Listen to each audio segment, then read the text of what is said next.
Hello, and welcome to Quick Charge. I'm Mikey G, and it's Tuesday, April 25th.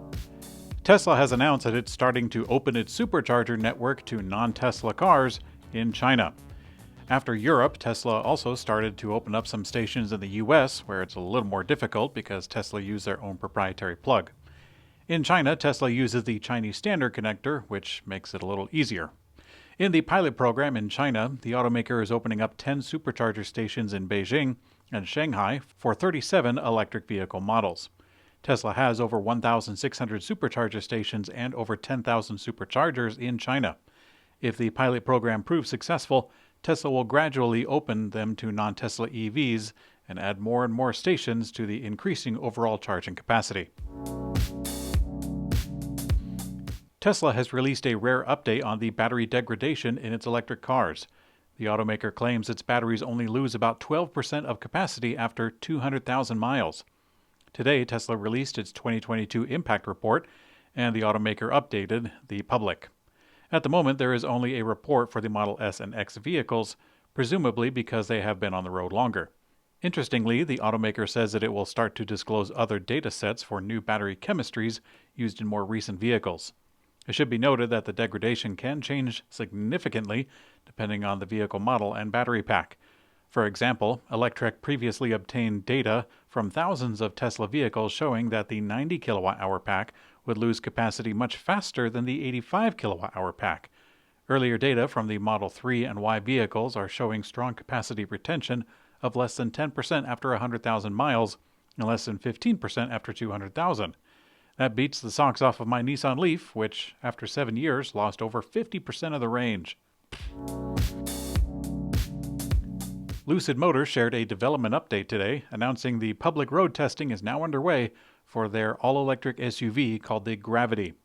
Now, despite what little Lucid Motors has shared about the second model, the hype surrounding the Gravity remains strong.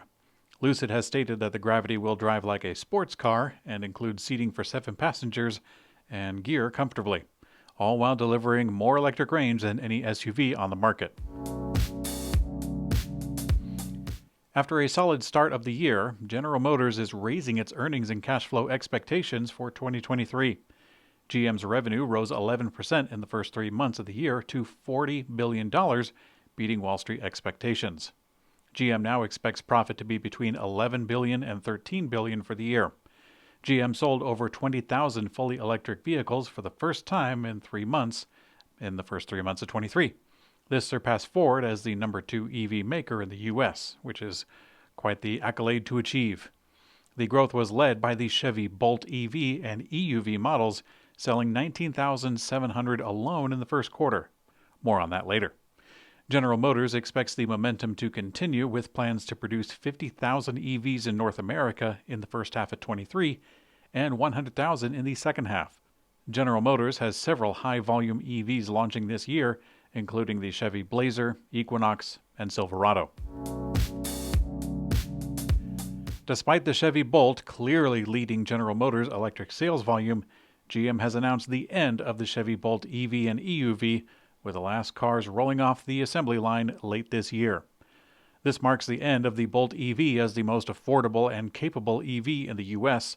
and a pioneering electrification milestone. This news was expected as the Chevy Equinox and its around $30,000 starting price is expected in the fall, largely taking the place of the small footprint compact SUV segment. But really, the Chevy Bolt is not an SUV or even compact or crossover SUV in any way, shape, or form. It's just a car.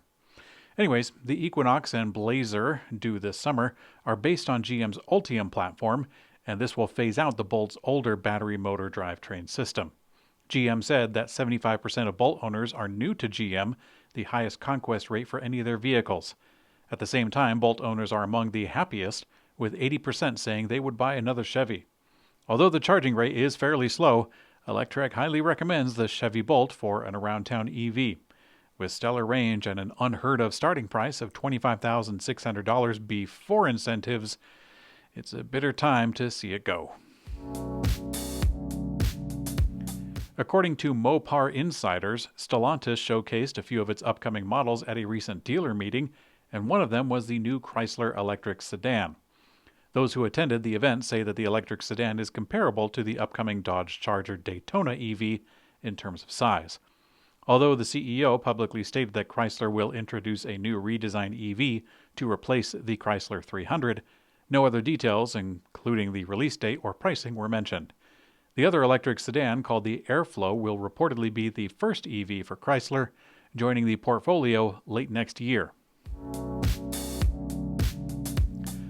General Motors and Samsung have announced that they are partnering to build a new $3 billion battery cell factory in the U.S. For the last few years, GM has been partnering with LG to create Ultium Cells, which is a joint venture between them. The partnership has already resulted in 3 battery factories in the U.S. and are now in the production or construction phases. General Motors and LG have been working on a 4th U.S. battery factory, and it was reported in January that the plan for the plant was put on indefinite hold. GM is now announcing a partnership with Samsung instead to build a new battery cell factory here in the U.S.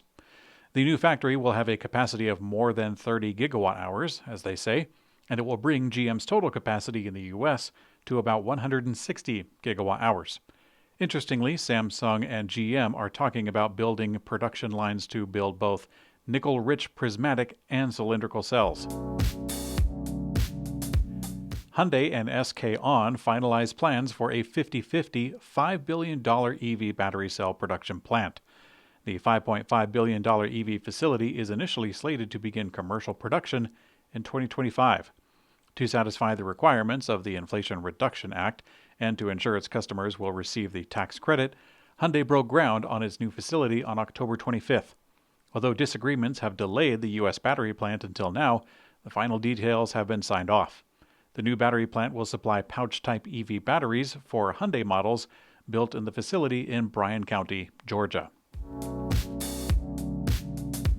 In today's community comment found on YouTube, it sounds like most of you enjoyed that little bit that I did on yesterday's show, where I over-exaggerated comical derision for Canada.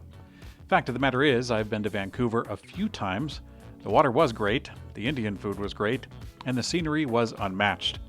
If it wasn't so doggone expensive in Vancouver, I would totally consider moving there.